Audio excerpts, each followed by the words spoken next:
night. It's Lollipop Nicker, and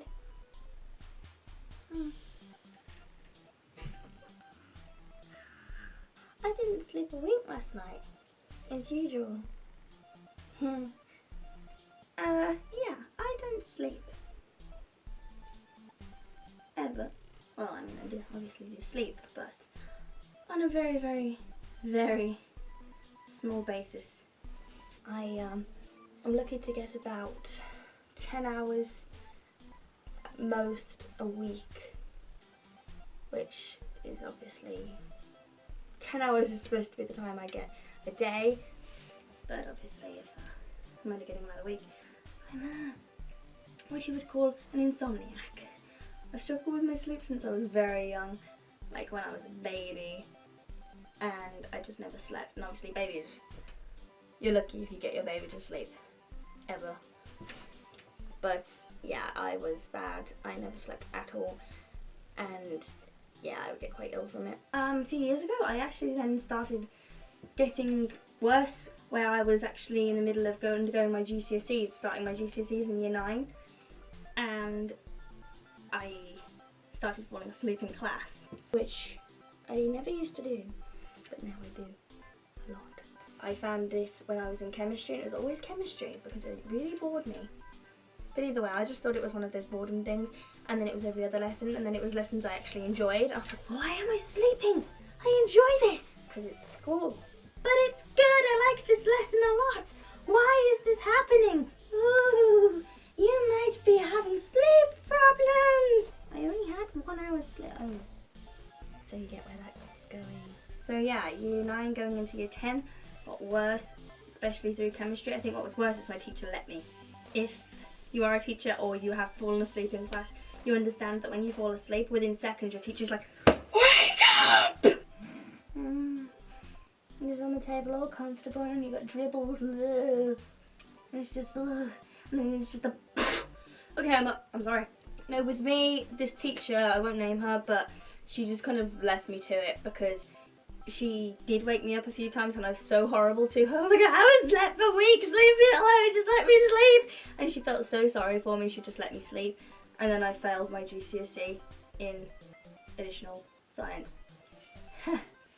So yeah, she doesn't work there anymore. My teachers were very worried about me because I'd slept through lessons. I hadn't been going to after school lessons because I needed to sleep, and it was just getting bad. But on top of all of that, I was passing out all of the time. There have been times in maths, and my friend Charlotte can vouch for me on this one, where I will be passed out on the table. The teacher will come along, try to wake me up, and I am unconscious. And there have been times where it's not just on the table where I'm safe. The first time I passed out, which I can physically remember, is I had complained of feeling fatigued and just all round dizziness, and I'd been getting that a lot. And yeah, my mum came to pick me up and I was just pale, I looked like a ghost, and I was just, And then as we were walking out of the doors, I just flat out passed out in my mum's arms. And she was like, oh my god, help! Help! My daughter's died! Obviously I wasn't dead, unless I'm just a spirit.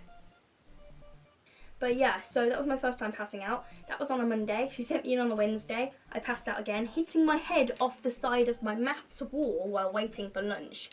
It started off bad and then it got worse, and during my GCSEs only a few weeks ago was that my teachers were requesting me to have longer time because they felt like if I felt so tired during an exam, I would struggle. I mean, with the 1 hour exams, I was okay. The 1.5 hour exams were okay. It was the 2 hour flat out history exam, right? But yeah, they were bad. I fell asleep in that exam. I have been to my doctor about it, and he can't do anything about it because he's tried giving me sleeping tablets, but I've formed an immunity to them, which isn't good. They've tried me on aromatherapy, sleep therapy, all sorts of drugs and pills, and then the natural stuff, the whole lavender spray and the bath before bed and then hot milk and all the yummy, yummy, yummy fuzzy stuff that makes you feel all I think I'm allergic to sleep, or just nocturnal. Maybe I'm a nocturnal owl. maybe I'm an owl. That's what it is. I'm an owl. I'm not supposed to be in this human body. I'm an owl, and I should be flying at night and not cooped up. No, I'm going a bit insane. But yeah, my sleep deprivation has actually affected me physically and mentally a lot, because I've got to the point where I worry about myself a lot now. My reactiveness, think like I can't, for example, picture of Jeff. I'm holding this and I'm walking around school, la la la la la, and I'll just be walking and talking, and then I'll be looking at it. I'm like, hey, this is my book. I won't mean to drop it, but I drop it. And it's not that it slipped out of my hands or I've just lost grip on it because I'm like holding it like this. I have literally had a firm grip on it and just let go because my brain doesn't want to touch my hands anymore. It just wants to think, oh no, I don't need to hold on to this book anymore. Which is fine with a book or a pencil or something like that. But when you're holding a knife or you're holding a big pile of plates, or even, you know, a camera, you don't want to do that. I don't go into that deep sleep anymore.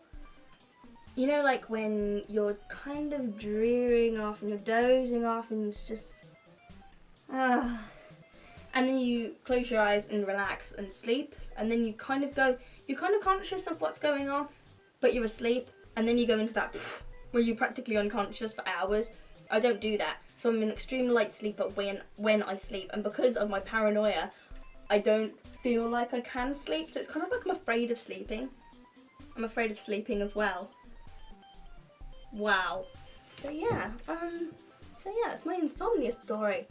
Yeah, I do struggle with it. It's not a purposeful thing. I don't go along, fall asleep in my maths class or something and say, oh, sorry miss, I've got insomnia. I don't use it as an excuse. It is a genuine excuse. However, you know, I can't go through life making excuses. I can't be driving along when I've got a car when I'm 18 and just going along and I kill someone. Not exactly an excuse, is it? If anyone else can relate to me or do have any sleep problems or any problems like that, then drop me a comment and yeah, and we will have more friends. Bye.